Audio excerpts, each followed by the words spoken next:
transitional justice, and its constituents are facets of transformative constitutionalism. Globally, constitutionalism has evolved to encompass responsibility of both state and non-state actors with respect to human rights violations. This includes the duty to take reasonable steps to carry out investigation of violations. It is this context that the proposed Truth and Reconciliation Commission accords with constitutionalism. Our constitution is no different and is designed to ensure that courts offer justice in situations where fundamental rights have been violated.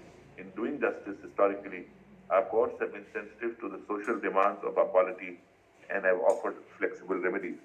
In Vishaka and others versus State of Rajasthan, this court issued guidelines to address the workplace sexual harassment in the absence of an enacted law, which operated until the Parliament enacted the Sexual Harassment of Women Act. As a word of caution, the Commission, once constituted, should not turn into a criminal court and must instead follow a humanized and a personalized process, enabling people to share what they have been through uninhibitedly. It should be based on a dialogue, allowing for different viewpoints and input from all sides. In this context of South Africa's Truth and Reconciliation Commission, Helbe Sachs observed, "Judges do not cry. Archbishop Tutu cried. It was not a court of law in the sense of an austere institution making a highly formalized finding.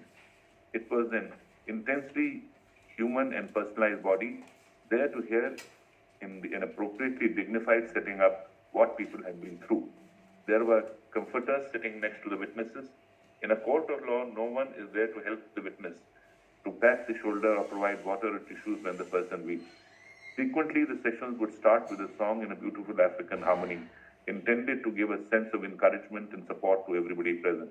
Or it could begin with prayers, and therefore, people spoke in all regions and in all languages of the country. The testimony was televised, and thus the nation became witness to what has happened and heard the stories directly from the mouths of persons concerned. Those who spoke were not complainants in court, denouncing accused persons in the dock, nor were they litigants demanding damages for themselves, so that the greater the loss, the greater the sum would be received. Taking a leaf out of the South African book, The Principle of Ubuntu, or The Art of Humanity and Inclusiveness should be central to the process. This will facilitate a reparative approach that enables forgiveness for the wounds of the past and forms the basis of achieving a shared national identity.